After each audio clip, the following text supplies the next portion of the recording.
Okay, so I wanted to go over the best way, in my opinion, to unveil slash profit craft the Heart of the Well jewels.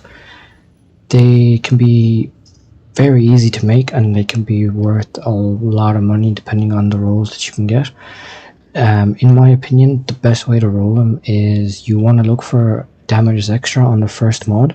So any damage as extra as fire, cold, or lightning is all a really good start. The damage as extra as chaos is the worst out of the four and usually is worth nothing. So the way I like to roll my Heart of the Well jewels, you put them in, and we don't use the echoes until we hit one of the damages extra mods on the first unveil. So if we hit a damage roll as extra like this, whether it be cold, fire, or lightning, we take it, we press confirm, and then after you press confirm, you head over to your echoes, you activate your echoes, and then you look for, I'm going to have a trade link in the description for the best mods combos that you can have for the second and third unveils, and there is quite a lot of them. So any combination of that damage is extra on the first roll, and ones that you mainly want to look for is the recovery on kill, so recovery mana on kill, or life on kill, attack speed, rage, crit bonus, spell crit bonus, crit, spell crit. There's a bunch of good ones that you can get in the second and third unveil. Move speed is also a good one. So here we got nothing, so we're just gonna re-roll the modifiers. Again, nothing great, but because we have the damages extra on the first mod, we're going to keep going with the echoes until this ends. There is obviously a bit of RNG towards what you're going to get, but it makes it a lot easier if you know which ones to look for. So move speed, spell damage bonus, I'm going to go with the bonus. And then for the last mod, you're kind of looking for a damage as extra like this. So again, if you had fire on the first unveil, you would try and get cold and lightning. But because we had lightning on the first one, we can just go with fire on this one. So this jewel already is probably more than enough to pay for all of these. Each of these at the minute are about 50 exalts. So this is very cheap to get into. And the reason I have these unID'd ones is because I wanted to go over the difference between identified and unidentified ones. The unidentified ones can be ID'd to have 5 desecrated mods instead of the 4, but they're also about 2 to 3 times the price of ID'd undesecrated one. As you can see, for unID'd the wells, they're about 130, 140 to 150 exalts sometimes. Versus if you're looking for the desecrated but ID'd, which we can, they're a lot cheaper. So you're looking about, if you can snipe them for 30x, go ahead. 50x give or take is usually the asking price for them, and because these are unveiled but they're not desecrated, or the mods are not revealed, it doesn't matter because the rolls are not determined. So you can buy these up for, as I said, about 50 exalts, which is I think about 1/6 of a divine, give or take, at this point in the league.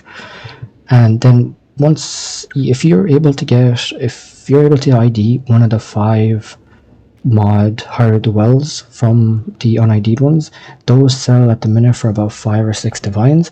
So there is that type of gamble as well if you wanted to do it.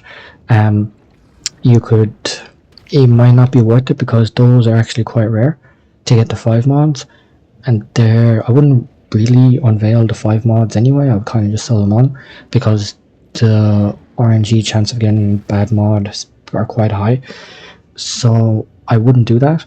That's the only difference in between the ID'd and unID'd jewels. Once you go into the second one, you unclick your echoes, you unveil, and this time, this is what could happen quite a bit, is you won't get any useful mods at all. What I like to do is, because you didn't get any good useful mods at all, I usually like just to skip through them, because the reason I like to skip through them, if you do not get as damage as extra on the first roll, 99% of the time the Heart of the Well is going to be an absolutely useless roll, and it's not going to be worth your time to look at them or sell them. There is maybe a few niche combos that you can maybe look for, but again, it takes more effort than it's worth overall, so I wouldn't bother doing that. But we go on to the next one. The things that you want to look for, again, we didn't get anything good, so I'm just going to click through them because, like I said, it's really not worth your time to sit through all the mods and price check them, and that just gets tedious after. Another thing that you can do when you get mods that you don't want, these can be done into a 3-to-1. So once you reforge 3 of these back into one, it would give you a 4 mod undesecrated one, which again, in my opinion, is really, really good for crafting these, because even if you brick, say, I don't know, 10, 15 in a row, you can just reforge them, try again, and if you hit one out of those, you end up making your money back, and they're quite easy to do. We got another double as extra, so we will take the cold, and then before we press the reveal for the second mod, we want to click our echoes. Again, nothing really. The crit chance you could take, but it's worth on the lower end of the ones. Again, got nothing good there, unfortunately, so I'll go with the fire res. Keep your echoes on for the third one. Again, nothing great. This is actually really good. Any recovery of life or mana, these 2 rolls are probably, I think, some of the most expensive ones you can get for second or third rolls. So if you're able to get this, and then if we get damage as extra, that is beautiful. This jewel right here is more than enough to pay for our initial investment. Like, these 2 are more than what we spent on all of these.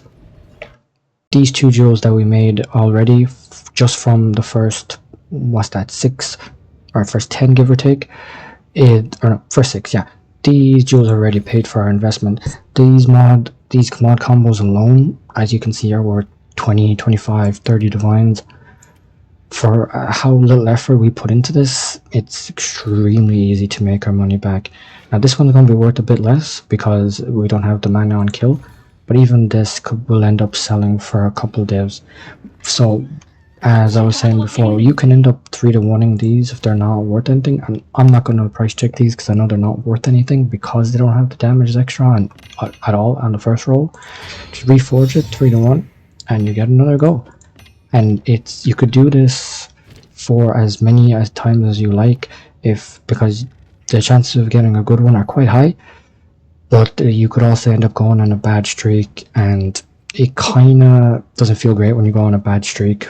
But even on a bad streak, all it takes is one good one like this, and you made more than your initial investment, because it's 50x to try, plus 3 echoes. I think echoes are about 80x at the minute. Yeah, about 80x at the minute, so it's still well under a divine to try per each, even with 3 echoes. And you saw here, we're going to get probably about 25 divines back for this one. So that was kind of the basic way you want to roll your Heart of the Well jewels. In my opinion, that is the best way to do them, because you don't want to waste an echo on the first one if you get nothing good. It makes the process faster. It makes it a little bit cheaper as well. I think that is all I wanted to talk about today. Any question on these jewels, let me know. Once again, trade link is going to be in the description for the damage as extra mods and all the good mods that you can get on the second and third unveil.